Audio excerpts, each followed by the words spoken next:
सुब्हानल्लज़ी अस्रा बिअब्दिही लैलन मिनल मस्जिदिल हराम इलल मस्जिदिल अक़सल्लज़ी बारकना हौलहू लिनुरियहू मिन आयातिना इन्नहू हुवस्समीउल बसीर।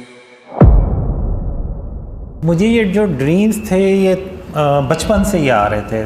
यानी पहला ड्रीम तो तकरीबन 5 साल की उम्र में आया। फिर उसके बाद जब मैं 10-11 साल का हुआ तो फिर मुझे भी शौक़ हुआ कि मैं ख़ातमुन नबिय्यीन हज़रत मोहम्मद सल्लल्लाहु अलैहि वसल्लम उनकी ज़ियारत हो मुझे।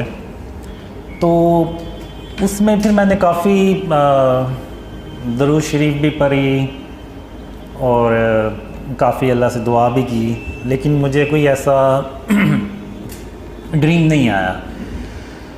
तो फिर मैंने छोड़ दिया। तो लेकिन उसके कोई तकरीबन आप कह लें जब मैं 13 साल का हुआ फिर तो उसमें मैंने पहली बार अल्लाह और मोहम्मद सल्लल्लाहु अलैहि वसल्लम को अपनी ख्वाब में देखा। तो वो ड्रीम मैंने पहले शेयर किया ही हुआ है।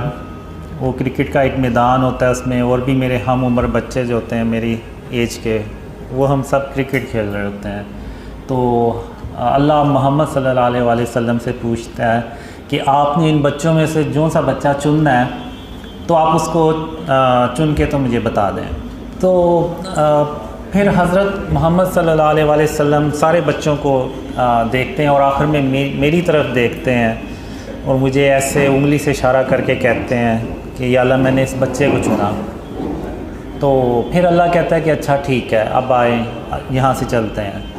तो वो दोनों चले जाते हैं, लेकिन मैं वहाँ पे खड़ा सोचता रहता हूँ कि आखिर ख़ातमुन नबिय्यीन मोहम्मद सल्लल्लाहु अलैहि वसल्लम ने मुझे ही क्यों चुना।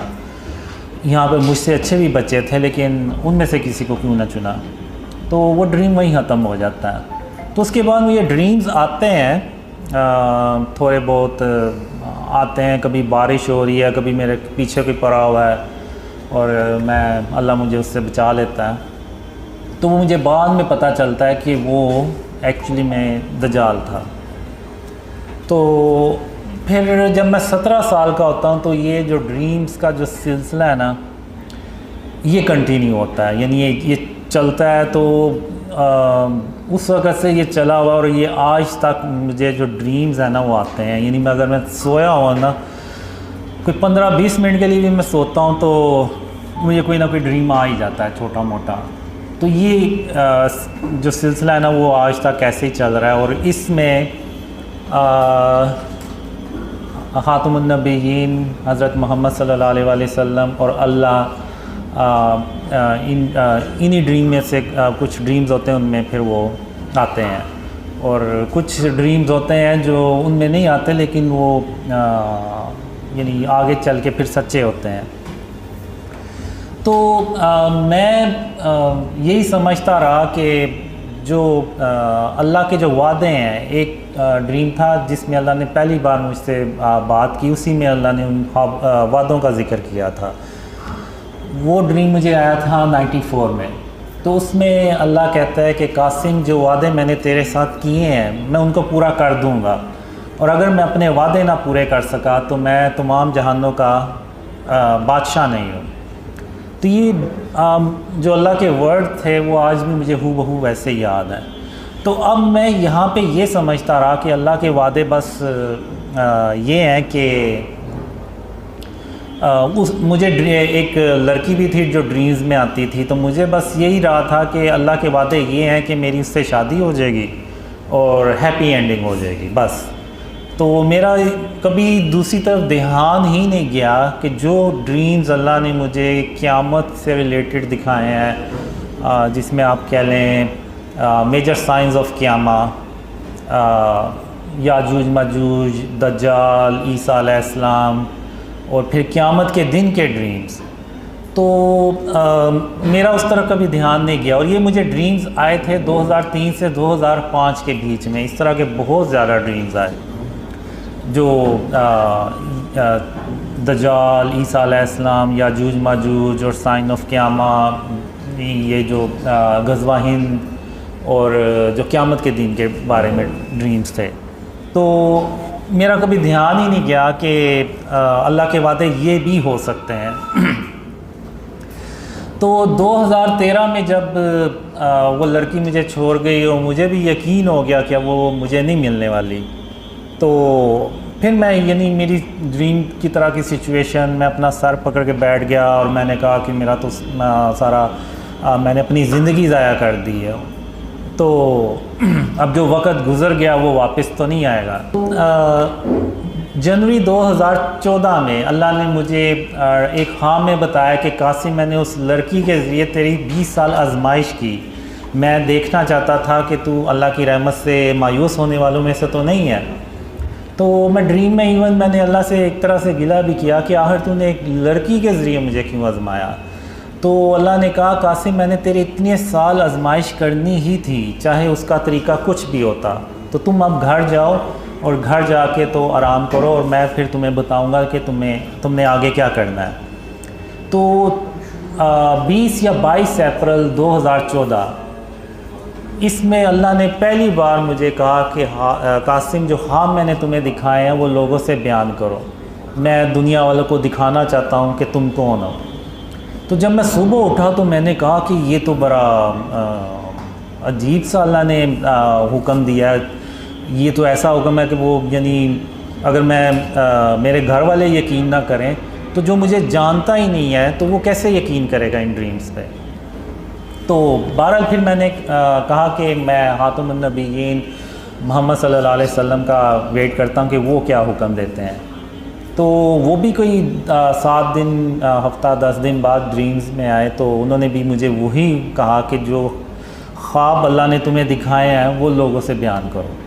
तो चूँकि अब अल्लाह और मोहम्मद सल्लल्लाहु अलैहि वसल्लम दोनों ने मुझे वही हुक्म दिया, तो मेरे पास फिर कोई और चॉइस ही नहीं थी। मैंने फिर वो ड्रीम शेयर करना शुरू किए ईमेल्स के थ्रू अपने घर वालों से इधर उधर, तो किसी ने यकीन ही नहीं किया। तो फिर सितंबर में मैंने तकरीबन वो ईमेल्स के थ्रू भी ड्रीम्स शेयर करना छोड़ दिए। तो फिर अक्टूबर 2014 में एक ख्वाब में मैं अल्लाह से कह रहा होता हूँ कि अल्लाह, इन ख्वाबों पे कोई यकीन नहीं करने वाला और मैं सिर्फ़ अपना वक्त ज़ाया कर रहा हूँ। तो अल्लाह फिर कहता है कि नहीं कासिम, जब मैं किसी काम का इरादा करता हूँ तो फिर मैं उसको करके छोड़ता हूँ और मुझे रोकने वाला कोई भी नहीं होता। तो फिर अल्लाह इंटरनेट को बुलाता है और इंटरनेट को हुक्म देता है कि जो कासिम के ख्वाब है ना, ये पूरी दुनिया में फैलाओ। तो वो फिर वो दुनिया में फैलाता है। तो फिर उसके बाद मैंने करते करते जनवरी 2015 में ड्रीम्स को ऑनलाइन शेयर करना शुरू किया। वो भी एक तो इस ड्रीम से मुझे थोड़ा सा आइडिया हुआ और दूसरा ये था कि कोई दिसंबर के शुरू में खातमुन नबीयीन मोहम्मद सल्लल्लाहु अलैहि वसल्लम ख्वाब में एक ही रात में 2 बार आए और उन्होंने मुझे यही कहा कि कासिम, अपने ख्वाब लोगों से बयान करो, पाकिस्तान को बचाने के लिए, इस्लाम को बचाने के लिए।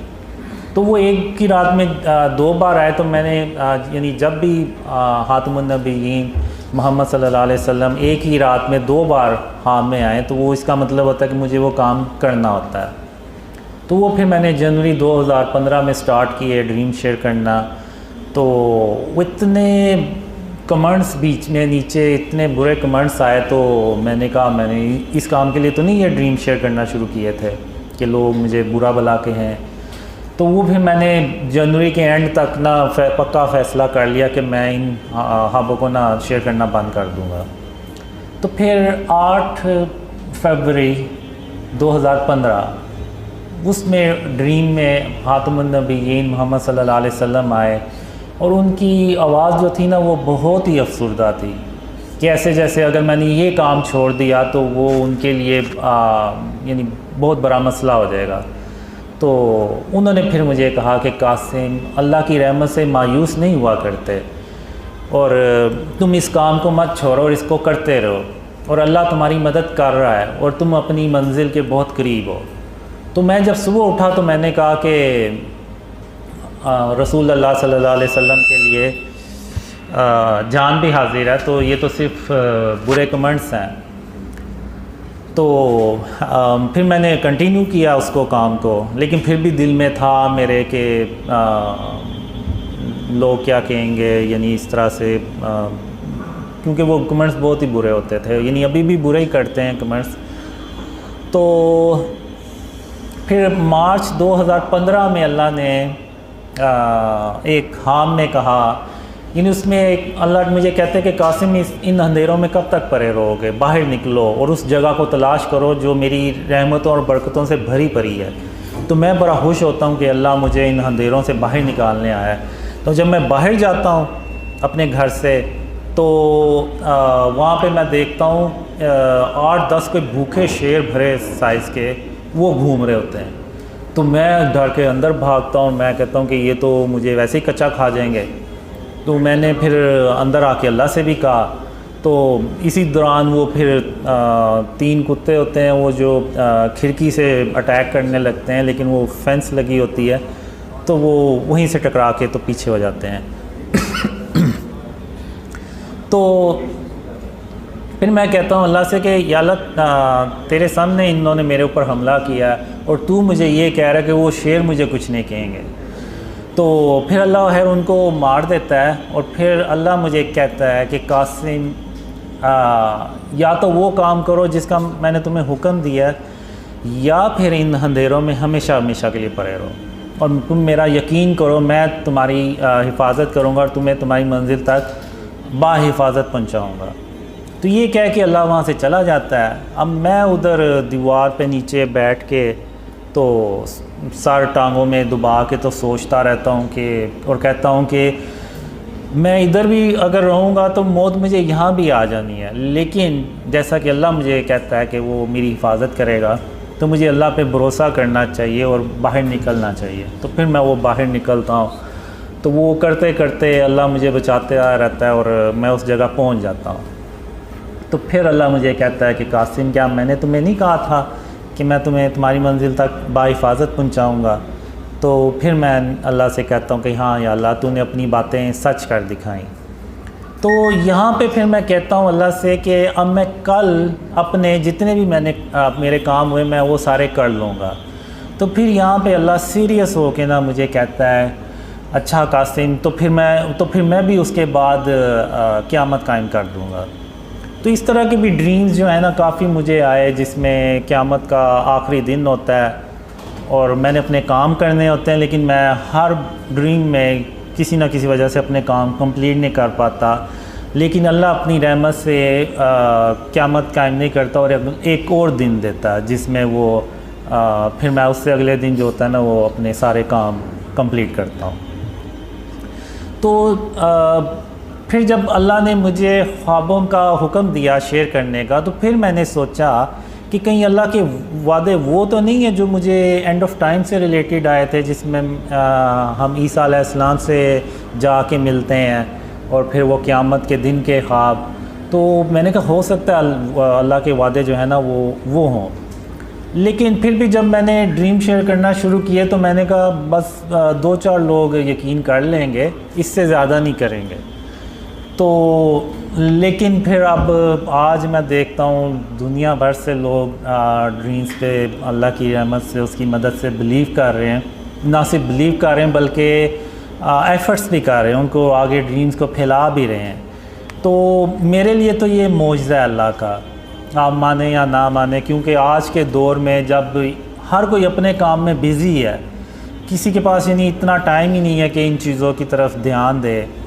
और ऐसे यानी जितने भी हैं सारे नाम हम आपस में कभी जानते थे एक दूसरे को, ना मुझे ये कभी जानते हैं ना कभी मिले, लेकिन फिर भी ये जो है ये ड्रीम्स फैला रहे हैं, वीडियोस बना रहे हैं और इस तरह से लोगों को यानी अक्सर के तो अपने यानी उनके अपने जो फ्रेंड थे उन्होंने भी उनसे फ्रेंडशिप तोड़ दी और उनके घर वालों में भी मसला हुआ, लेकिन फिर भी अल्लाह की मदद से और अल्लाह की रहमत से वो काम को कंटिन्यू कर रहे हैं। तो ये जो चीज़ है ये सिर्फ अल्लाह की मदद और उसकी रहमत से मुमकिन है, उसकी मदद के बगैर ये काम हो ही नहीं सकता, और वो भी स्पेशली आज के दौर में। तो मेरे लिए तो ये मौजज़ा ही है अल्लाह का, क्योंकि इसमें मुझे ड्रीम्स भी आए थे कि 2011 से 2013 में मैं कुछ ऐसे लोगों यानी जा रहा होता हूँ, कुछ रास्ते में मुझे ऐसे लोग मिलते हैं कि जिनको मेरे नाम का भी पता होता है, और उनमें से कुछ को इतना पता होता है कि अल्लाह ने मुझे किसी जगह जाने का हुक्म दिया है, और वो उनमें से ये भी कहते हैं कि हमें पता था आप यहाँ से एक दिन गुज़रेंगे। तो उस वक्त मैं ड्रीम में हैरान होता था और अपने आप से सवाल करता था आखिर ये लोग हैं कौन जिनको मेरे नाम का भी पता है और कुछ को इतना पता है कि मैं किस जगह जा रहा हूँ। तो ये सवालों के जवाब मेरे ख्याल से जब मैंने ड्रीम शेयर करना शुरू किए तो फिर मुझे ये जवाब मिले कि मैंने कहा शायद वो लोग आप ही हैं जिनको मैंने अपने ड्रीम्स में देखा और जिन्होंने मुझे पहचाना। तो अब आपने क्या सवाल पूछा था? जी, अब जब मैंने ड्रीम शेयर करना शुरू किए तो उसमें फिर जो अल्लाह और ख़ातमुन नबीयीन मोहम्मद सल्लल्लाहु अलैहि वसल्लम थोड़ा यानी नॉर्मल रूटीन से थोड़ा ज़्यादा आना शुरू हुए, जिनमें अल्लाह थोड़ा सा ज़्यादा आना शुरू हुआ। तो शुरू में जब मैंने ड्रीम शेयर करना शुरू किए तो फिर ख़ातमुन नबीयीन मोहम्मद सल्लल्लाहु अलैहि वसल्लम ने भी मुझे ड्रीम्स में कहा कि कासिम मेरा ये पैगाम लोगों को, मेरी उम्मत को दे दो कि जो तुम्हारी मदद करेगा वो ऐसे ही जैसे उसने मेरी मदद की। और फिर उसके बाद कुछ ड्रीम्स में ऐसे भी आया कि अल्लाह जो है ना वो गोल्डन पेपर्स में उन लोगों के नाम लिख रहा है जो यानी शुरू में इन ड्रीम्स को फैलाते हैं। और मुझे ये भी ड्रीम्स में आया कि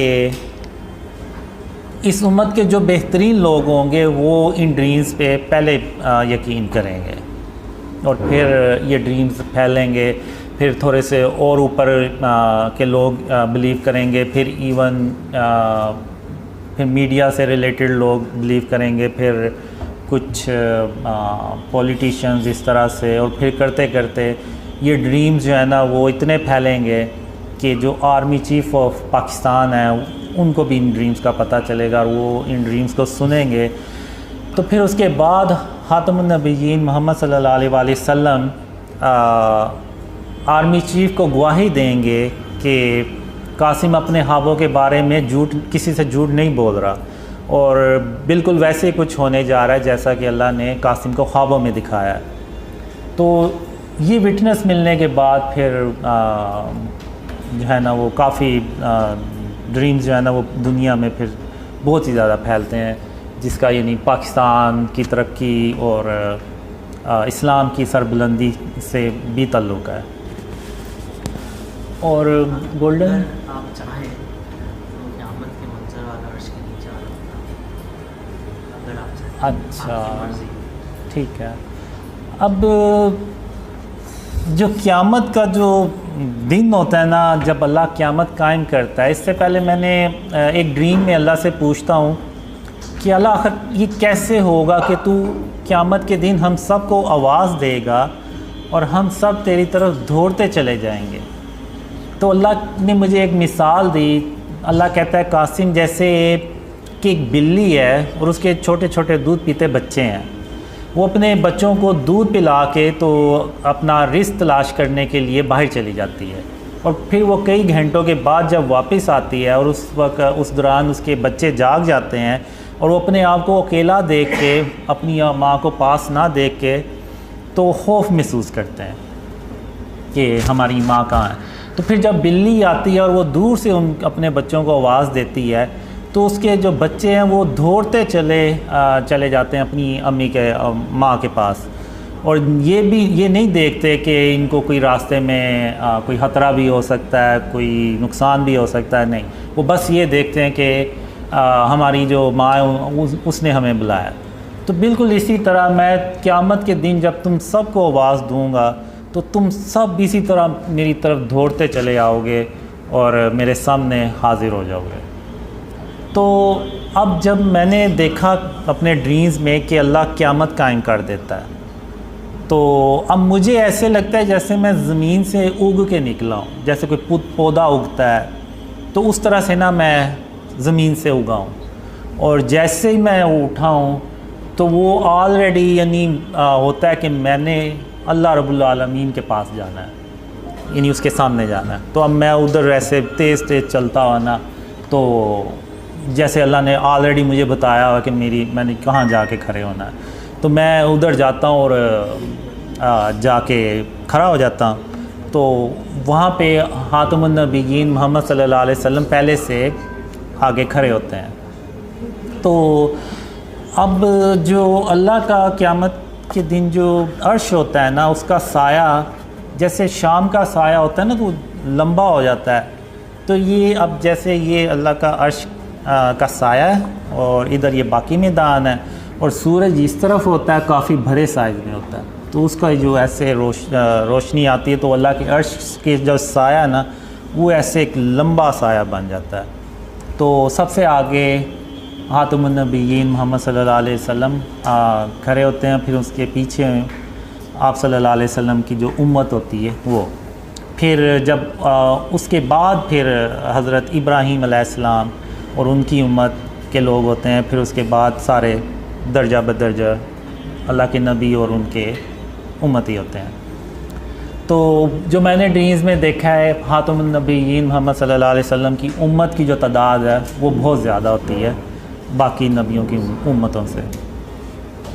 तो मैं यहाँ पे खड़ा हो जाता हूँ और मेरे साथ वो लोग होते हैं जो दुनिया में साथ होते हैं। तो अब मोहम्मद सल्लल्लाहु अलैहि वसल्लम यहाँ पे अब हमसे ना मुलाकात करने आते हैं। तो वो जितने भी लोग होते हैं वो सब खातमुन नबिय्यीन मोहम्मद सल्लल्लाहु अलैहि वसल्लम उनसे इन पर्सन मिलते हैं, और वो कहते हैं कि आपने दुनिया में कासिम के साथ रहे और इस्लाम और यानी उस पर यानी उस जो ड्रीम्स आए थे उस वक्त मुझे, तो उस वक्त मुझे नहीं पता होता कि हमने ऐसा आखिर क्या काम किया है कि खातमुन नबिय्यीन मोहम्मद सल्लल्लाहु अलैहि वसल्लम हमसे मिलने पहले आए हैं। तो बहरहाल उस वक्त तो मुझे नहीं समझ लगी, लेकिन आज अब तो समझ लगती है कि वो शायद इस्लाम की सरबुलंदी से मुतल्लिक ही काम होगा। तो खातमुन नबिय्यीन मोहम्मद सल्लल्लाहु अलैहि वसल्लम फिर हमें कहते हैं कि आज अल्लाह जो है ना आपको खुश कर देगा, अल्लाह अपनी रहमतें और बरकतें आप पे नाजिल करेगा। तो इस तरह से मैंने ना वो ड्रीम में देखा, और उस वक्त मैं ड्रीम में भी यानी ये सोच रहा होता हूँ, हैरान हो रहा होता कि हमने आखिर दुनिया में ऐसा क्या काम किया होगा कि खातमुन नबिय्यीन मोहम्मद सल्लल्लाहु अलैहि वसल्लम खुद हमसे मिलने आए हैं। तो वो इस तरह का ड्रीम होता है। तो उसके अलावा भी काफ़ी ड्रीम्स होते हैं, यानी उसमें ये जो एरिया होता है इधर सारे कुफ़ार होते हैं खड़े हुए, और उनके गर्दनों में और पूरा जंजीरों में जकरे होते हैं, और ऐसे यानी कि उनके ऊपर ये आज जो दिन है ना वो बहुत भारी है। तो और उनके लिए कोई छाँव नहीं होती, और इवन ज़मीन भी उनकी तप रही होती है, और ज़मीन से भी जो है ना वो उनको तपिश महसूस हो रही होती, मिल रही होती। तो इस तरह से वो ड्रीम। गज़वा हिंद, ये जो जंग है ये मैंने अपने ड्रीम्स में बहुत बार देखी है। तो अब ये जंग ना हम पे मुसल्लत की जाती है बेसिकली, हम कोई यानी हमें शौक़ नहीं होता कि हम ये जंग खुद से करें। हम यानी पाकिस्तान में पाकिस्तान अल्लाह की रहमत से तरक्की कर रहा होता है, और अल्लाह की रहमतें और बरकतें पाकिस्तान पे नाजिल हो रही होती हैं। तो हमें तो ज़रूरत ही नहीं होती कि हम है किसी से जाके तो जंग शुरू कर दें।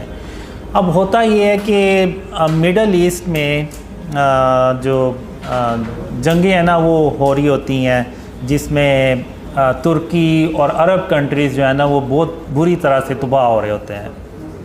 तो हम ये करते हैं कि उधर जो मुसलमान होते हैं उनको जितना ज़्यादा से ज़्यादा हम पाकिस्तान में ला सकते हैं लेके आते हैं। इससे पहले मैं थोड़ा सा ये बता दूं कि जब आर्मी चीफ़ को गवाही मिलती है मेरे ड्रीम्स के बारे में, तो फिर उनको भी आर्मी को भी यकीन हो जाता है कि जो पाकिस्तान है ना इसका जो एंड ऑफ टाइम में और आगे जो इवेंट्स आने हैं ना उसमें बहुत अहम की रोल इसने प्ले करना है। तो उस सिलसिले में फिर पाकिस्तान में रिफॉर्म्स होती हैं, जिसको आप कह लें कि इस्लामी सदारती निज़ाम जिसको आप कह लें। तो इस तरह से ना वो चेंज होता है सिस्टम। और जो दूसरा सवाल आपने पूछा है तो वो पाकिस्तान जो अल्लाह ने मुझे ड्रीम्स में दिखाया है कि जब तक हम शिर्क और उसकी इकसाम से पाकिस्तान को पाक नहीं करेंगे तो अल्लाह की मदद भी नहीं आएगी। अभी होता ये है कि हम जो भी प्लान्स बनाते हैं तो उसमें अल्लाह की मदद हमारे साथ नहीं होती, क्योंकि शिर्क जो है ना वो पाकिस्तान में जगह जगह भरा पड़ा है। अब शिर्क सिर्फ ये नहीं है कि अल्लाह के साथ किसी को शरीक ठहराना, ये जो स्टैचूज़ हैं, बुत हैं, आर्ट और कल्चर के नाम पे जो डेकोरेशंस बनाए हुए हैं और जो तस्वीर हमने बड़ी बड़ी बिल बोर्ड्स पर लगा के रखी हुई हैं, ये जो फ़िज़िकल चीज़ें हैं ये आपको जगह जगह नज़र आएंगी, ये भी फॉर्म ऑफ शिर्क है। अब मक्का जो काबा है उसमें 360 जो थे वो बुत ही पड़े हुए थे। तो अब वो बुत वो वाले हों या जो आज के दौर में बुत बनाते हैं आर्ट और कल्चर के नाम पे वो हों, वो सब सेम ही है। उनकी जो प्रेजेंस है या उनकी जो वजूद है वो वही है, सिर्फ शक्लें डिफरेंट हैं और तो कोई मसला नहीं, और तो कोई डिफरेंस नहीं है। तो अगर आप देखें तो आज के दौर में आप एक टाउन से 360 से ज़्यादा इस तरह के स्टैचूज़ निकाल लेंगे। तो ये जो चीज़ें हैं ना ये सब फॉर्म ऑफ शिर्क में आती हैं। अब इब्राहीम अलैहिस्सलाम ने बुतों को तोड़ा, अब नौज़बिल्ला उन्होंने कोई उसको करना तो नहीं था लेकिन उन्होंने फिर भी तोड़ा, क्योंकि वो अल्लाह का हुक्म था और उन्होंने उस सरज़मीन को शिर्क से पाक करना था। तो वो तभी होता है जब वो बुत तोड़े जाए, बुत ख़त्म किए जाएं और तस्वीरें ख़त्म की जाएं। अब मैं यहाँ पे ये नहीं कह रहा कि लोग बाहर निकलें और तोड़ दें, ये हुकूमत का काम है और वही करे ये काम तो बेहतर है और उसे ही करना चाहिए। और वही कानून बनाएं कि इस तरह जो भी अपने दुकानों में स्टैचूज़ रखेगा या गैर ज़रूरी तस्वीरें लगाएगा तो उसको फ़ाइन होगा या जो भी। तो जब आर्मी चीफ़ को विटनेस मिलती है तो उसके बाद पाकिस्तान को शिर्क और उसकी इकसाम से पाक किया जाता है और फिर अल्लाह की मदद आती है। और जो हम प्लान्स बनाते हैं अल्लाह की मदद उसमें शामिल होती है, तो पाकिस्तान जो है ना वो तेज़ी से तरक्की करता है। और लेकिन दूसरी तरफ वो अरब कंट्रीज़ में डिस्ट्रक्शन होती चली जाती है और पाकिस्तान तरक्की करता चला जाता है और इंडिया से हज़म नहीं होता तो वो पाकिस्तान पे अटैक करने लगता है। तो उस वक़्त अल्लाह फिर 3000 काले रंग के जंगी जहाज़ भेजता है और उन जंगी जहाज़ों को देख के तो इंडिया की अकेला पाकिस्तान पे अटैक करने की हिम्मत ही नहीं पड़ती।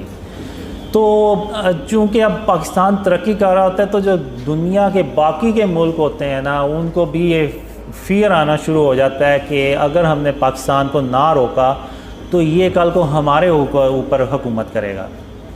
तो चूँकि वो अरब कंट्री में ऑलरेडी डिस्ट्रक्शन कर रहे होते हैं तो वो फिर इंडिया के साथ मिल के तो एक बहुत बड़ी जंग पाकिस्तान पे मुसल्लत करते हैं, तो जिसको कि वो गज़वा हिंद कहा जाता है। जो मैंने ड्रीम्स में देखा है वो शायद 100 झंडे 100 मुल्क हों जो सारे मिल के ना तो पाकिस्तान के ख़िलाफ़ हो जाते हैं। तो अब इस दौरान पाकिस्तान की जो आबादी है वो भी ज़्यादा होती है क्योंकि लोगों को पता चलता जाता है कि ये एंड ऑफ टाइम और इस तरह से गज़वा हिंद का वक्त आ रहा है। तो लेकिन इसके बावजूद लोगों में ना वो कुछ मुसलमान जो पाकिस्तान में होते हैं उनमें फ़ियर भी होता है कि पता नहीं पाकिस्तान बचेगा भी या नहीं, क्योंकि वो दुश्मन ही इतनी बड़ी तादाद में होते हैं। तो लेकिन अल्लाह जो है वो पाकिस्तान की मदद करता है और इस जंग में ख़ातमुन नबिय्यीन मोहम्मद सल्लल्लाहु अलैहि वसल्लम खुद फ़िज़िकल शिरकत भी करते हैं और वो उस जंग में मौजूद होते हैं।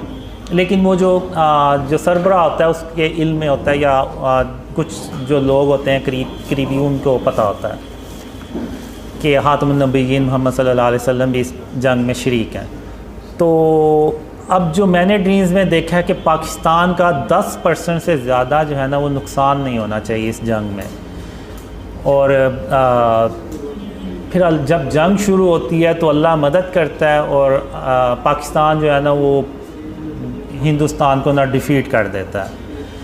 और जो मैंने ड्रीम्स में देखा है वो इतनी ज़्यादा तबाही होती है कि उसमें तकरीबन 80 करोड़ लोग जो है ना वो मारे जाते हैं, जिसमें बहुत ज़्यादा तादाद हिंदुस्तान उनकी होती है। तो उसके बाद मैं देखता हूँ तो जो औरतें, बच्चे और बुज़ुर्ग जो है ना वो बहुत बड़ी करोड़ों की तादाद में बच जाते हैं। और हम उस जंग में भी खातमुन नबीयीन मोहम्मद सल्लल्लाहु अलैहि वसल्लम के जो बनाए हुए असूल हैं जो जंगों में, वही हम उसको भी अपनाते हैं और किसी यानी बच्चों को और बुज़ुर्गों को, औरतों को नहीं मारते। तो वो बच जाते हैं। तो वो फिर पाकिस्तान को पैगाम देते हैं कि या तो आप हमें भी मार दें या फिर आप हमें अपनी पनाह में ले लें। तो सब फिर हुकूमत ऐलान करती है कि आप दो मर्दों को 2-2, 3-3, 4-4 शादियाँ करें और उन औरतों को पनाह दें। तो उसके बाद फिर मिडल ईस्ट में पाकिस्तान जाता है काले रंग के जंगी जहाज़ लेके, और वहाँ पे रशिया और अमेरिका को शिकस्त देता है और पाकिस्तान अकेला जो है ना वो सुपर पावर बन जाता है। तो उसमें जो मैंने ड्रीम्स में देखा है कि जो हम यूरोप में जाने लगते हैं तो वो पहले ही हाथ खड़े कर देते हैं और वो जंग नहीं करते। वो कहते हैं आए आप और हम पे हुकूमत कर लें, इस तरह का कोई सीन होता है। और फिर पाकिस्तान जो है वो पूरी दुनिया में जब खातमुन नबीयीन मोहम्मद सल्लल्लाहु अलैहि वसल्लम का सच्चा इस्लाम फैलाता है तो पूरी दुनिया अमन से भर जाती है। लेकिन इसका जो स्टार्ट है ना वो पाकिस्तान से होगा। तो इस तरह से मैंने ये देखा है कि दुनिया कैसे अमन से भरती है। फिर उसके चंद साल बाद दज्जाल जो है वो बाहर आ जाता है। फिर दज्जाल से एक बहुत बड़ी जंग होती है जिसमें तकरीबन 2 से 2.5 अरब लोग मारे जाते हैं। उनमें ज़्यादातर तादाद मुसलमानों की होती है। तो फिर उसके बाद दज्जाल के बाद फिर ईसा अलैहिस्सलाम आते हैं। फिर जो मैंने ड्रीम्स में देखा है कि अल्लाह मुझे ना जब दज्जाल आता है ना तो कुछ लोग होते हैं उनको अल्लाह कहता है कि इनको ले पहाड़ में ले जाके ना तो छुपा दो। अब वो एक पहाड़ होता है, उसके अंदर वो सारा तराशा होता है, अंदर पूरी एक बिल्डिंग सी बनी होती है, सब कुछ सारी सहूलतें होती हैं, अंदर रहने के लिए सारा फूड का इंतज़ाम होता है और वो वहाँ पे रहते हैं। और मैं उनसे कहता हूँ कि जब तक मैं ना हूँ आप लोगों ने इधर ही रहना है। तो फिर जब मैं दोबारा जाता हूँ तो वो ट्रेन पे उनको बिठाता हूँ और फिर वो ट्रेन पे हम जब जा रहे होते हैं तो याजूज माजूज रास्ते में हमारी ट्रेन पे अटैक करते हैं। तो अल्लाह जो है वो हमें बचा लेता है याजूज माजूज से भी। और फिर हम ईसा अलैहिस्सलाम के पास पहुँचते हैं और फिर ईसा अलैहिस्सलाम के साथ रहना शुरू हो जाते हैं। और फिर उसके बाद एक कोई बीमारी आती है जिसमें वो 2 से 3 हफ्ते में सारे मुसलमान जो है ना वो अल्लाह को प्यारे हो जाते हैं। तो उसके बाद शैतान जो होता है वो भी इंसानों की शक्ल में आ जाता है और जो कुफार होते हैं यानी वो बदतरीन लोग होते हैं। अब जब ईसा अलैहिस्सलाम आते हैं तो एक तरफ उम्मत के बेहतरीन लोग होते हैं और दूसरी तरफ आप कह लें कि इंसानी तारीख़ के बदतरीन लोग होते हैं। तो मुसलमानों के बाद वो शैतान जो है वो उनमें इंसानों की शक्ल में आ जाता है और वो उनको बहकाता है और फिर उन्हीं लोगों पे अल्लाह जो है ना वो बदतरीन जो लोग होते हैं ना उन पे क़यामत कायम करता है। तो इस तरह से मैंने ये ड्रीम्स में देखा है। अब जो रीसेंट ड्रीम है वो मैंने 3 दिन पहले देखा था, वो भी काले रंग के जंगी जहाज़ों के बारे में था। तो उसमें ये होता है कि पाकिस्तान में यानी तब्दीली आ चुकी होती है और पाकिस्तान तरक्की करने लगता है। तो उसमें वो फिर 3 काले रंग के जंगी जहाज़ आते हैं और उनमें से एक जंगी जहाज़ इंडिया में जाता है अटैक करने। यानी हम चाहते हैं कि यानी शुरू में ही इंडिया को प्रेशराइज़ किया जाए और इन ख्वाबों का फ़ायदा उठाते हुए। तो एक जंगी जहाज़ जाता है लेकिन इंडिया अलर्ट हो जाता है और वो काफ़ी यानी जहाज़ अपने भी उड़ाता है। तो वो जंगी जहाज़ जो है वो ऐसे हवा में खड़ा भी हो जाता है, रुक भी जाता है और फिर वो वेट करता रहता है। चूँकि वो जहाज़ ज़्यादा होते हैं तो वो फिर वापस आ जाता है। तो जब वो वापस आता है तो इंडिया जो है वो जैसे मैच जीतने के बाद पाकिस्तान से वो शोर शराबा करते हैं और हल्ला गुला करते हैं, तो उसी तरह उनके जो सारा करते हैं, और उनके जो जहाज़ होते हैं वो भी ऐसे स्टंट करते हैं कि देखो हमने तुम्हारा जो जंगी जहाज़ आया था उसको भगा दिया। तो लेकिन वो जो जंगी जहाज़ है ना, वो ऐसे वापस आके ना तो ऐसे नीचे, बहुत नीचे परवाज़ करता है। तो यानी इसमें मैं पहली बार यानी देखता हूँ कि वो जंगी जहाज़ ऐसे हवा में रुक भी जाते हैं और ऐसे बहुत लो फ़्लाइट करते हैं। जैसे अब ये एक बिल्डिंग है और इधर नीचे इस लेवल पे घर होंगे, तो वो जंगी जहाज़ जो है ना वो रेजिडेंशल एरिया से ऐसे गुज़रता हुआ जाता है ऐसे। वरना नॉर्मली जो मिलिट्री जेट फाइटर्स होते हैं वो इतनी लो परवाज़ पे रेजिडेंशल एरिया से नहीं गुज़रते, लेकिन वो गुज़र आता है। तो मैं कहता हूँ कि ये तो यानी बड़ी टेक्नोलॉजी है इस जहाज़ में, ना सिर्फ जहाज़ में बल्कि वो पायलट्स में भी होती है, जाहिर सी बात। वो फिर आहिस्ता से ऐसे अंदर इंडिया के बॉर्डर पे एंटर होता है और 2 मिज़ाइल फायर करता है, एक जो इंडिया की बेस होती है मिलिट्री वो, और एक जो एयर बेस होती है उस पर अटैक करता है, और वो दोनों बेस तबाह हो जाती हैं और वो वापस अपने वापस पाकिस्तान आ जाता है, और उनको इंडिया को पता भी नहीं चलता कि कोई आया है और अटैक करके चला गया। तो वो इरफान भाई ने बताया कि जब वो जहाज़ बहुत ही लो फ्लाइट पे जा रहा तो इवन वो रेडार्स जो है ना वो भी डिटेक्ट नहीं कर पाते। तो इवन जब वो हाइट पे भी होता है तो वो बेसिकली उनके रेडार डिटेक्ट नहीं कर पाते कि जहाज़ किस जगह पे, बस उन्हें एक सिग्नल्स आ रहे होते हैं कि हमारी टेरिटरी में कोई दुश्मन का कोई डिवाइस या कोई जहाज़ इस तरह से आया, लेकिन कहाँ पे है वो नहीं पता चलता उनको। तो इस तरह से वो फिर वापस आता है, और फिर वो जो ब्लैक जेट फाइटर्स के पायलट्स होते हैं वो आते हैं, तो वो हम उनसे बात कर रहे होते हैं, तो वो ड्रीम वहीं ख़त्म हो जाता है। तो ये लेटेस्ट ड्रीम ये है। रिसेंटली ड्रीम्स आते हैं, इमरान खान के बारे में भी आए, तो लेकिन एक चीज़ है कि जब तक इस मुल्क को शिर्क और इसकी इक़साम से पाक नहीं किया जाएगा ना, ये मुल्क नीचे चलता जाएगा। लोग मुझसे पूछते हैं तो मैं वो बस उसी बेस पे कहता हूँ कि जब तक हम शिर्क से इस मुल्क को पाक नहीं करेंगे तो अल्लाह की मदद भी नहीं आएगी। अल्लाह की मदद नहीं आएगी तो इसका मतलब है कि ये मुल्क मज़ीद नीचे चलता जाएगा। तो जो मुझे लग रहा है कि मैं कहना नहीं चाहता, लेकिन मुझे यही लग रहा है कि ये मुल्क में मज़ीद मसाइल पैदा होंगे, मज़ीद डॉलर्स का मसला होगा, इकोनॉमी का और पॉलिटिकल स्टेबिलिटी आ भी जाए तो कोई मुझे नहीं लग रहा कि कोई इकोनॉमी इसकी बेहतर होगी। तो जो नवाज शरीफ के बारे में जो ड्रीम्स थे उसमें वो आएंगे पाकिस्तान दोबारा वापस, लेकिन अल्लाह खैर करे, बस मैं ये कहूँगा कि अल्लाह पाकिस्तान की मदद करेगा इंशाअल्लाह। लेकिन ये है कि जैसे जैसे वो ड्रीम्स फैलेंगे तो लोगों में जो शिर्क और उसकी इक़साम और उसकी अवेयरनेस है वो ज़्यादा होगी, तो लोग अपने आप को बचाएंगे शिर्क से।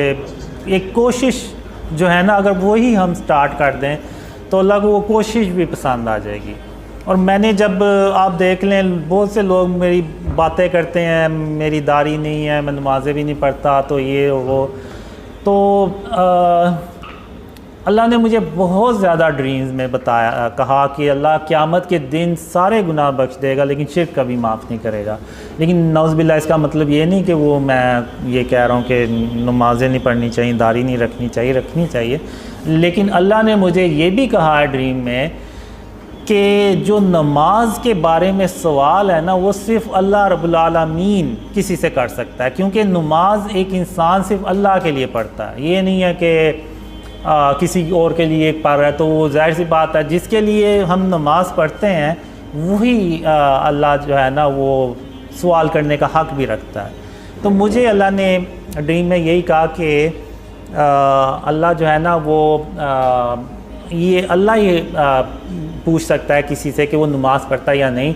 और अगर कोई तुम्हें ज़्यादा तंग करे, ज़्यादा कहे, तो उसको कहना कि जब अल्लाह मुझे तौफ़ीक देगा तो मैं नमाज़ें भी पढ़ना शुरू कर दूँगा। तो इस तरह से अल्लाह ने मुझे ड्रीम में कहा, और अल्लाह ने मुझे बहुत ज़्यादा ड्रीम में ये कहा कि कासिम मैं तेरी सिर्फ इसलिए मदद कर रहा हूँ कि तूने अपने आप को शिर्क और उसकी इक़साम से बचाना शुरू कर दिया। यानी मैंने भी बचाना शुरू कर दिया, मैं मुकम्मल तौर पे मेरा भी नहीं है, अभी भी कोई ना कोई घर में मेरे कोई तस्वीर इस तरह से कोई पड़ी होगी, क्योंकि हम जो भी चीज़ खरीदते हैं उसमें अक्सर तो वो तस्वीरें होती हैं, तो बहुत ही मुश्किल है। शुरू में तो मैंने यही समझा शायद जब अल्लाह ने कहा तो कि सिखाया कि शिर्क की क्या इक़साम है, मैंने समझा कि शायद इतना मुश्किल नहीं होगा, लेकिन जब अल्लाह ने सिखाना शुरू किया शिर्क के बारे में तो मैंने कहा ये भी शिर्क है, वो भी शिर्क है, और फिर मैंने कहा कि ये तो हर तरफ शिर्क ही शिर्क है, तो हम तो सब शिर्क में ही रह रहे हैं। तो मैंने बहुत कोशिश करने के बाद क्या कहते हैं कि घर से सारा कुछ ख़त्म किया, लेकिन अभी भी जो भी हर रोज़ कोई ना कोई चीज़ आ भी जाती है। तो मैंने वो स्प्रे पेंट भी रखा हुआ है कि कोई चीज़ अगर ज़्यादा देर के लिए रहनी है तो उस पर वो, और उसके ऊपर तस्वीर है तो उसके ऊपर फिर मैं स्प्रे पेंट कर देता हूँ। तो वो जो कोशिश है ना वो अल्लाह को पसंद आ गई। तो मुकम्मल तौर पे अभी तक मैं भी नहीं कर सका, लेकिन अगर हम पूरे पाकिस्तानी, अब आप देखें कि मैं 2015 में मैं अकेला था, मुझे कोई भी नहीं था जानता। इवन जो मुझे पुराने ड्रीम्स आते थे ना उसमें होता था कि लोग मुझे जान रहे हैं, पहचानते हैं, तो मैं बड़ा हैरान भी होता था। मैंने कहा लोग मुझे कैसे पहचानेंगे, कैसे जानेंगे, मैं तो घर से बाहर ही नहीं निकलता, ना मैं कोई सोशल पर्सन हूँ, ना मैं कोई सेलिब्रिटी या इस तरह से कोई डॉक्टर इंजीनियरों के लोग मुझे पहले से जान रहे हों और इस तरह से। तो ये मेरे लिए एक बहुत बड़ा सवाल होता था कि लोग मुझे जानेंगे कैसे। और 2015 तक तो मैं, आप कह लें कि मैं ज़ीरो था, यानी मैं अकेला ही था, यानी दोस्त यार भी कोई होंगे तो कभी शायद मुलाकात हो जाती थी उनसे। तो फिर जब अल्लाह ने ड्रीम शेयर करने का कहा तो ये बेसिकली अल्लाह की मदद थी, और अल्लाह उस वजह से मदद कर रहा था कि मैंने अपने आप को शिर्क और उसकी इक़साम से बचाना शुरू कर दिया। तो अल्लाह ने अब मदद की, तो अब आप देखें कि पूरी दुनिया से लोग जो हैं ना वो ड्रीम्स पे बिलीव कर रहे हैं और उनको फैला भी रहे हैं। तो अगर अकेला एक बंदा अगर शिर्क और उसकी इक़साम से अपने आप को बचाए तो अल्लाह उसकी इतनी मदद करे कि वो दुनिया के लोग उसको उसकी मदद करना शुरू हो जाएं। तो अगर हम 22 करोड़ आबादी जो लोग हैं वो अगर हम सारे शिर्क और उसकी इक़साम से बचाना शुरू कर दें अपने आप को, तो फिर आप सोचें कि जो अल्लाह की मदद आएगी तो ये कौम सालों में भी नहीं शायद महीनों में ये ऊपर जाना शुरू हो जाए। तो मैं तो यही पैगाम दूंगा कि मेरी फ़िज़िकल अपीयरेंस पे ना जाएं, आप उस पैगाम पे जाएं कि अल्लाह ने मुझे कहा था एक ख्वाब में कि कासिम ये दुनिया इतनी शिर्क से भरी हुई कभी नहीं थी जितनी ये आज शिर्क से भरी हुई है। तो जब अल्लाह ने मुझे सिखाया, बताया कि शिर्क क्या है, तो वो हर जगह शिर्क ही शिर्क है। इवन हम जो मूवीज़ देखते हैं, ड्रामा देखते हैं, तो वो अल्लाह कहता है कि अल्लाह तमाम जहानों का परवरदिगार है, तमाम जहानों का रब है। तो वो जो फ़िल्म है वो भी एक जहान है, बेशक वो एक फ़ेक स्टोरी क्रिएट की गई है, लेकिन उसका भी परवरदिगार सिर्फ अल्लाह रब्बुल आलमीन ही हो सकता है। तो अब अगर हम इंडियन मूवीज़ देखें तो उसमें तो वो शुरुआत ही वो अपने बातिल हुदा से की तस्वीर से करते हैं, और अंदर भी वो दिखाते हैं कि जी वो बातिल हुदा ने उसकी मदद की हीरो की तो वो कामयाब हो गया, और वही स्टोरी फिर आगे हम शेयर करते हैं अपने दोस्तों से, यारों से। तो हम अगर दिल से नहीं माने लेकिन हम उस चीज़ को आगे बता तो रहे हैं ना, यानी हम किसी हद तक तो यकीन कर रहे हैं कि वो जो फ़िल्म थी उसकी स्टोरी सच्ची थी, नाउज़ुबिल्लाह, यानी वो वाकई उसके बातिल हुदा ने उसकी मदद की और वो कामयाब हो गया। तो यानी वो उसकी बातिल हुदा की प्रेजेंस को हाँ इंडोर्स कर रहे हैं, तो ही तो वो आगे शेयर कर रहे हैं, वरना तो वो आगे शेयर ही ना करें। तो यानी ये शिर्क जो है ना वो इतना ज़्यादा हम मुसलमानों में पेनिट्रेट कर चुका है। अब वो ब्रदर सलाद थे अमेरिका से, वो गए हुए थे उम्रा करने। तो मैंने उनसे कहा कि आप देखें कि इस तरह की चीज़ें कि मस्जिदुल हराम में और मस्जिद नबवी में भी तो नहीं है। तो फिर उन्होंने वो देखा कि एक बंदा था, उसने शर्ट पहनी हुई थी, पीछे उसके पूरी शेर की तस्वीर बनी हुई थी, तो वो नमाज़ पढ़ने के लिए मस्जिद नबवी में बैठा हुआ है। तो ये अब एक हदीस है कि जहाँ पे तस्वीर होगी वहाँ अल्लाह की रहमत के फ़रिश्ते नहीं आएंगे। तो अब वो एक बंदे की वजह से वो अल्लाह की रहमत के जो फ़रिश्ते हैं वो बाकियों के लिए भी रुक गए। तो अब एक वाक़या था, जंग थी, जब ख़ातमुन नबिय्यीन मोहम्मद सल्लल्लाहु अलैहि वसल्लम वापस आए अपने घर, तो उन्होंने खिड़की पे पर्दा देखा जिस पे वो चिड़िया का एक परिंदे का स्केच बना हुआ था। तो आप सल्लल्लाहु अलैहि वसल्लम ने उस पर्दे को गुस्से से उतार के तो फेंक दिया और हज़रत आयशा रज़ी ताला अन्हा से कहा कि दोबारा इस तरह की चीज़ मेरे घर ना आए। तो वो एक सिर्फ स्केच था, तो उन्होंने उस पर्दे को भी गुस्से से उतार के फेंक दिया। तो जो स्टैचूज़ हैं और ये सारा ये तो बहुत बड़ी बातें हैं। तो हमें जो है ना वो अपने आप को शिर्क और उसकी इक़साम से हर हाल में बचाना चाहिए। एक सवाल है वो कह रहे हैं कि when is the right time to come to Pakistan. ठीक है, सिस गोनिंग ये फरमानी, उन्होंने उनकी तरफ से सवाल आगे फॉरवर्ड किया। और दूसरी चीज़ है कि कोई आपको ख्वाब है दुखान के बारे में कि मोहम्मद हनीफ ने पूछा। दुहान धुआं की बड़ी निशानियों में से एक निशानी, 10 बड़ी निशानियों में से एक बड़ी निशानी ये। धुआं तो नहीं, मैंने डस्ट स्टॉर्म देखा है, वो जो बिल्डिंग होती है फ़लस्तीन के इलाके में बनती है, वो जब उसके बेस में एक धमाका सा होता है और वो पूरी दुनिया अरब कंट्रीज़ में फैलता चला जाता है। इतनी ज़्यादा वो धुआं होता है कि वो सूरज की रोशनी भी ज़मीन पे नहीं पा रही होती। अब वल्लाह आलम ये शायद सिंबॉलिक हो, वर्ल्ड वार 3 को रिप्रेजेंट कर रही हो, वल्लाह आलम। और दूसरा right time, the right time to come to Pakistan is when you see the dreams spread a lot, यानी जब बहुत ज़्यादा ड्रीम फैल जाएं और पाकिस्तान के हालात भी बेहतर होना शुरू हो जाएं, तो तब यानी इंशाल्लाह जब शिर्क का खात्मा होना शुरू हो जाए, जी जी, और हुकूमती लेवल पर जब ये उसूल बन जाए जी, तो तब means when you see dreams are spreading a lot and we Pakistani started to remove the shirk and its form within the country, then after it the help of Allah will come to Pakistan inshallah, because you are not a Pakistani who will come to Pakistan, so it will be very difficult for you guys to live here in this situation. The current situation is not good. So when the situation will be good, then you can come to Pakistan inshallah.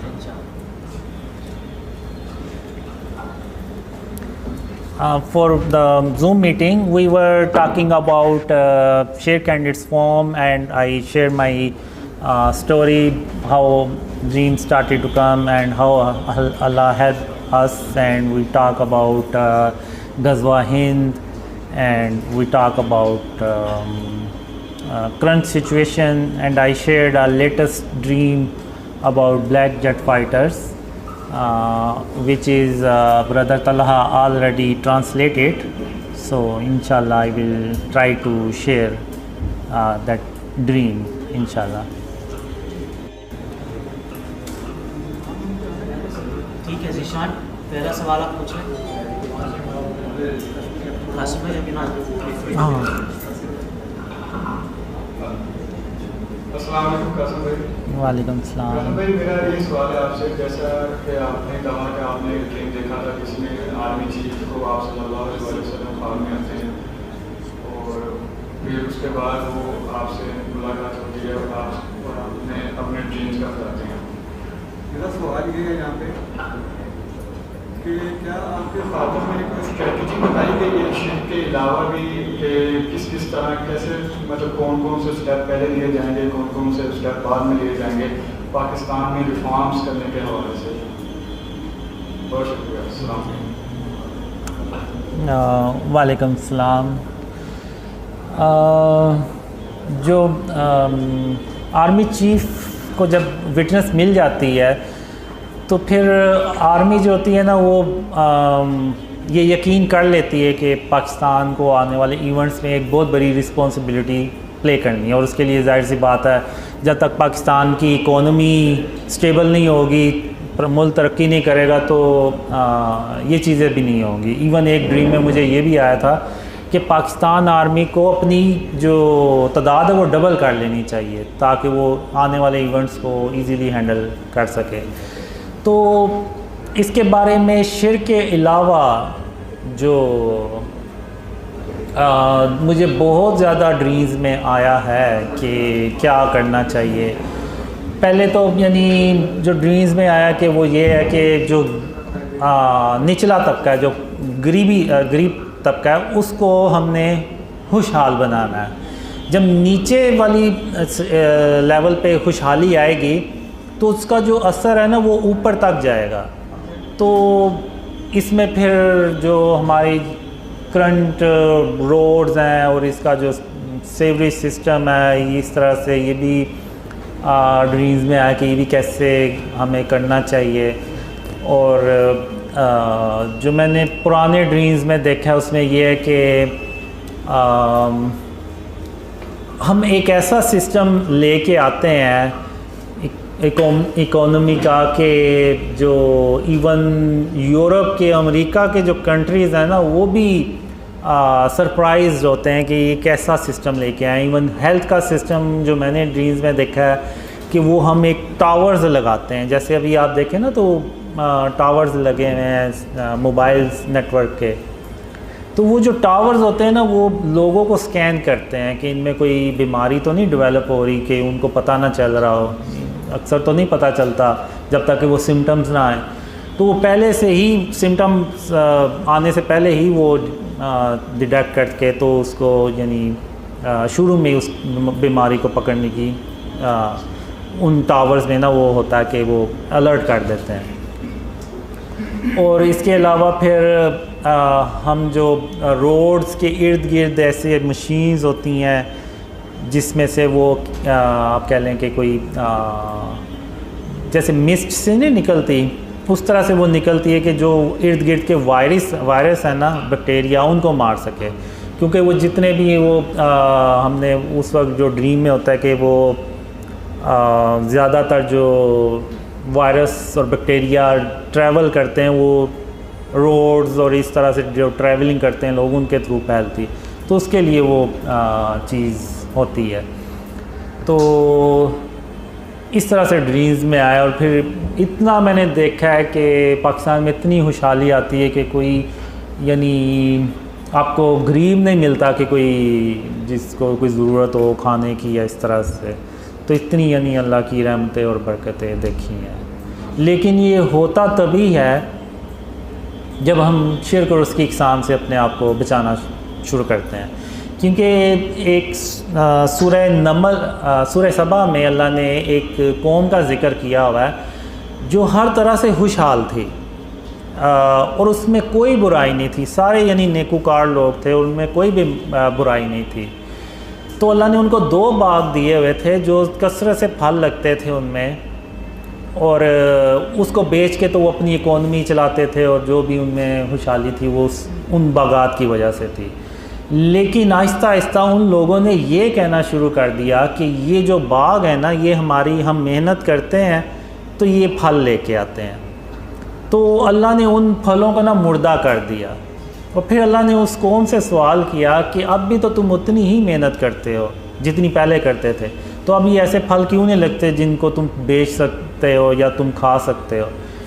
तो यानी बात करने का मतलब ये है कि जब तक हम यानी उन्होंने भी एक तरह से ना अल्लाह से तवक्कल हटा के तो अपने बाजुओं अपनी मेहनत पे ले आए कि यानी ये भी एक फॉर्म ऑफ शिर्क किया कि अल्लाह के अलावा किसी और पे तवक्कल कर लेना। तो जब तक हम शिर्क और उसकी इकसाम से अपने आप को नहीं ना बचाएंगे तो आप भूल जाएं कि अल्लाह मदद करेगा। तो यही मैं कहूँगा। I think when dreams spread a lot means a lot of people believes on the dreams, like are gathering here. Then I think if someone want to come, then we can also is able to help them. So without local support, it will be very difficult for you guys to settle in Pakistan. But now the situation is about the dream spreading is by the mercy of Allah is a lot. So there is people who believes on the dreams in Pakistan, but still I will say wait a little more. So more people believes on the dreams, the more will be easy for you who want to come early. It will be more easy for them to settle in Pakistan because they will have more support.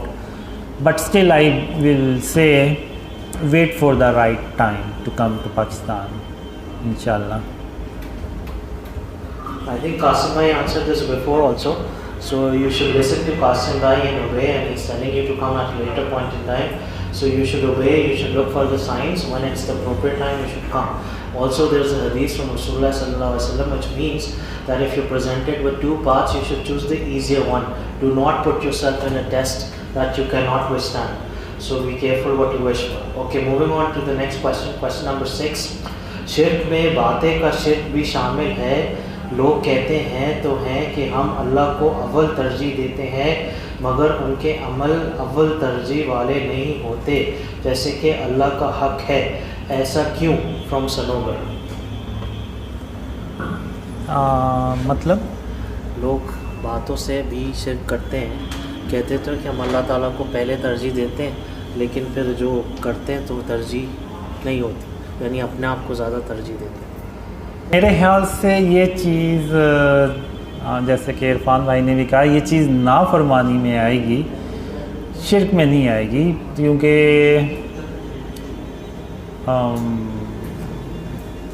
शिर्क तो वो है कि जो यानी जैसे तस्वीरें हो गई, जैसे अगर कोई बंदा किसी को ये कहे कि he is the only hope, यानी यही आखिरी उम्मीद है, तो ये बातें शिर्क के ज़मरे में आएंगी। इस तरह की बातें हमें नहीं करनी चाहिए, क्योंकि हम इंसान हैं, तो इंसान गाफिल भी हो जाता है, लेकिन उसकी नीयत ये नहीं होती कि वो नौज़बिल्ला यानी शिर्क करे। अब जैसे मैं भी हूँ सुस्त और लेज़ी किस्म का, तो अब मैं भी बाज़ बातों में करता हूँगा, और जैसे मैं भी सो जाता हूँ, तो इस तरह से अज़ान हो रही है, नमाज़ नहीं पढ़ रहा, तो ये चीज़ें नाफरमानी में तो आएंगी, जैसे इरफान भाई ने भी कहा, लेकिन ये शिर्क के ज़मरे में नहीं आएंगी। शिर्क के ज़मरे में वो बातें आएंगी कि जैसे गरूर, तकब्बुर हो गया, और किसी के बारे में कह देना कि वो वही आखिरी उम्मीद है, तो ये चीज़ें शिर्क के ज़मरे में आती हैं। जैसे मुझे एक ड्रीम में अल्लाह ने कहा कि जब तुम चला करो तो अकड़ के मत चला करो, बल्कि आजिज़ी से चला करो और अपने सर को झुका के चला करो।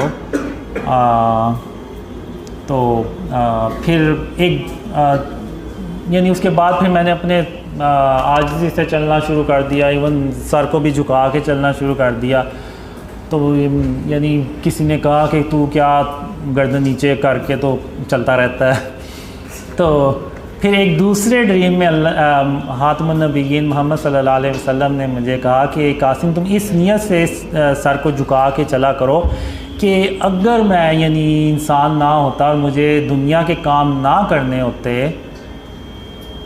तो मैं हर वक्त अल्लाह के आगे सजदे में रहता।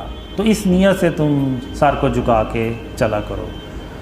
तो इसका मतलब ये नहीं है कि वो में नाफरमानी में ही आएगी ये चीज़ें, क्योंकि इंसान बहुत ही कमज़ोर पैदा किया गया। इवन मैं भी खुद भी अभी तो है नहीं, उस वक्त जब मैं अल्लाह की वादों का इंतज़ार करता रहता था तो मुझे भी दिल में आता था पता नहीं अल्लाह के वादे कभी पूरे होने भी हैं या नहीं।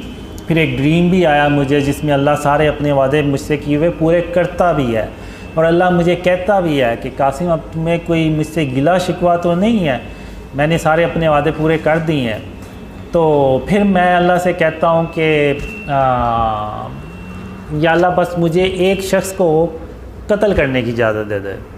तो अल्लाह जो होता है ना वो बड़ा तेज़ी से मेरी तरफ आता है। अब ये नहीं कि अल्लाह को नहीं पता कि मैंने किसको करना है, लेकिन अल्लाह को पता आता है, तो वो अल्लाह बड़ा तेज़ी से मेरी तरफ आता है और मुझे कहता है कासिम क्या बात है, तुम किसको कत्ल करना चाहते हो। तो मैं अल्लाह से कहता हूँ कि अल्लाह मैं अपने आप को कत्ल करना चाहता हूँ कि मैं तेरे वादों के बारे में हमेशा शक में पड़ा रहा। तो अल्लाह आगे से कहता है कासिम मैंने इंसान को बहुत ही कमज़ोर पैदा किया है, तो तुम ये उल्टी बातें सोचना छोड़ दो और आओ अब मैं तुम्हें घर छोड़ देता हूँ। तो इंसान को अल्लाह ने ना बहुत कमज़ोर पैदा किया है। तो अब ये चीज़ें नाफरमानी में आ सकती हैं लेकिन शिर्क में नहीं, क्योंकि अल्लाह ने इंसान को ना कमज़ोर पैदा किया, इंसान बड़ा कमज़ोर है। अच्छा भाई अगला सवाल है, Does Mohammed Qasim have any plan to visit any other country right now? Will he come to Indonesia this year from Gone?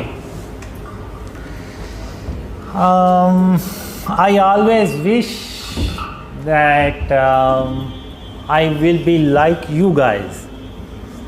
Seriously, when I see you guys, I always wish, what if Allah make me like you guys, so I can go out and meet other people in different cities, in different countries. But Allah make me like this. So I have a plan to visit other countries, to visit other cities, but I am lazy and I am lazy, very lazy. So let's see when Allah fulfill these desires. Inshallah I will visit Indonesia, Malaysia, Bangladesh, other countries. Inshallah. USA भी ना? USA भी inshallah. This is just the humility of Qasim bhai. Actually इनकी वालदा भी बीमार रहती हैं, so because Qasim bhai's mother is ill and she needs attention, and Qasim bhai is the only one with her right now. So I think that is one of the reasons that Qasim bhai is not traveling, or maybe he's seen some dreams that he's not sharing with us. So maybe because of that reason. Question number 8. Have brother Qasim seen any dream about Tabut Sakina, Mohammed Shiraz? Tabut Sakina पर आपने कोई ख्वाब देखा है? क्या ताबूत सकीना? ताबूत Sakina English में पूछा किसी ने? उर्दू में भी यही कहते हैं। मोहम्मद शिराज।